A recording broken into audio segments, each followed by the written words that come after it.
Okay, here we have the bamboo puzzle by Fridolin. It is a level 5, which means really, really hard. Taking it apart is not a joke either. The key to it is trying to find the loose squares, a bit like Jenga. If you look carefully, there's a loose piece in there somewhere. And wiggle it around and you should see some gap, like there's a bigger gap. That gives me the indication it's there. Typically, these things are a bit like locks, padlocks. So there is a master key and a minor key. You need to just align them so that there's a gap. I think, here we go. That's the one right there. Okay, so we have this piece. First thing to do is take a look as it falls apart. You can see there's a structure to it. So take a note of this structure, as a lot of these pieces are the same. See how these fold through or come through? And they actually are pretty tight. So notice that one there is actually slightly different. So we're going to put that above, because that's a special key. So those two are the special keys, as it were. And you'll see that there's quite a few pieces that are very similar.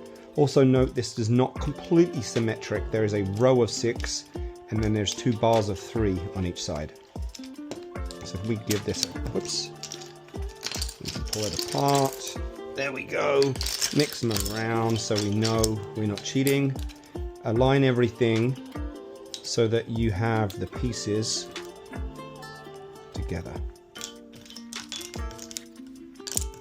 And pay very careful attention to how these pieces look. You'll see that some are left-handed and some are right-handed. I'm going to deliberately match those up left and right-handed here. So left and right. Anything that's remotely similar, I'll try and put near each other. To left. That looks like that. Oops. That is similar to that, but different. So I'll put it that way. That looks like another one of those. Another left-handed and another left-handed. So we have 2 separate keys, 4 of those, 4 of those, 2 of those, 2 of those, 2 of those, 1 of those, 1 of those. Now let's try and reassemble this together. The key is to understand the patterns, and that'll help you figure out how they fit together. As you'll note, some are left-handed and right-handed. That's typically a sign that they should go together, something like this. You can see that it forms a pattern. In addition, there's a groove, which typically means it should either be on the inside or outside, so that a piece can essentially go in through it like so.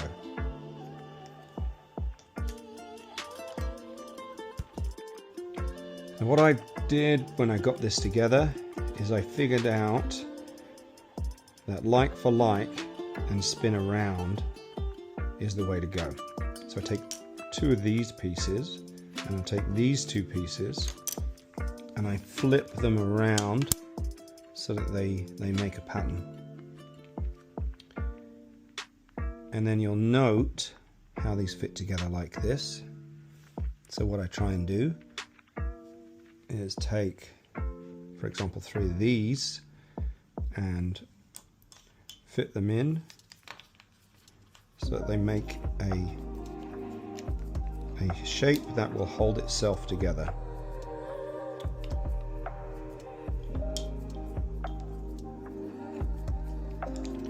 I'm just going to put them like that for now, because we can adjust that in a minute. There we go.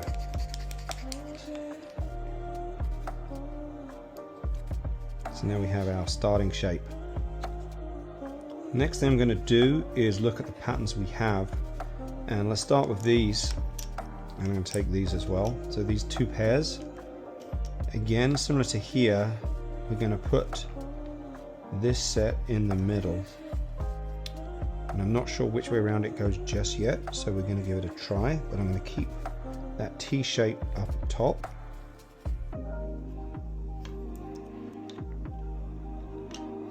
So now we have a shape, oops, like this, with a nice solid pattern to it. can also see how there is an outside and an inside. My two twin pieces. And that one could go in here. Does that fit together? And this one needs to go this way. There we go. Okay.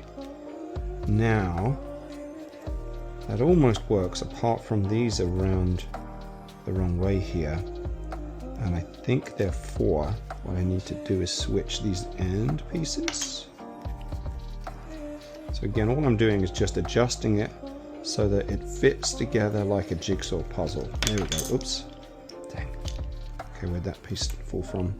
So I'm just going to put that back in here so that it overlaps comfortably.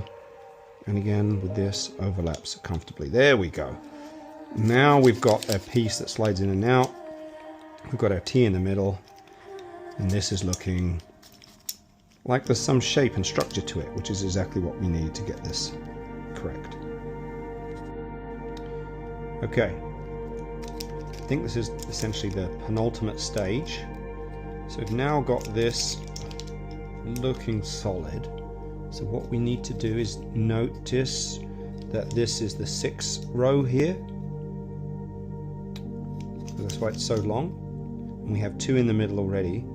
So 2, we'll make another 2 of those. So let's actually try and put them on one each side to keep our structure the same. There we go. So now we've got 4, and we're going to need 2 more. So stick it to one side, and I'm not sure which one of these is going to work best, but that's a block. So let's throw that in, and that gives us an extra bit of room to maneuver. And then let's also try keeping this here, but on the other side. Now notice this has an inset, which means we'll be able to push it up and down, which was probably that one when you saw me at the beginning adjust it. I'm going to put this on the table so I can actually carefully align this. There we go. Now we're in. Now we have, there we go. I think we solved it. Because now we've got this, which means this can pop in here.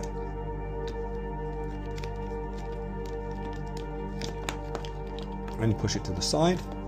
This one you can put in here and push it to the side.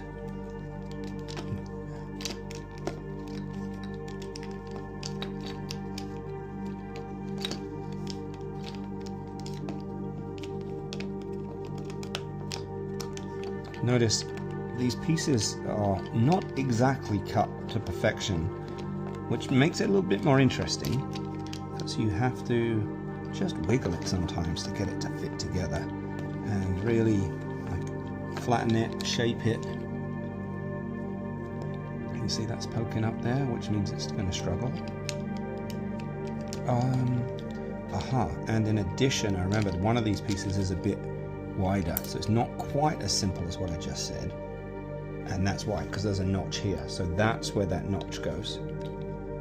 There we go. And the final piece, wham bam, thank you ma'am. Note this will flow, so you want to wiggle these around just like the reverse of what we did at the beginning, and then it's completely locked in there. And there you go. A beautiful puzzle, level 5 complete.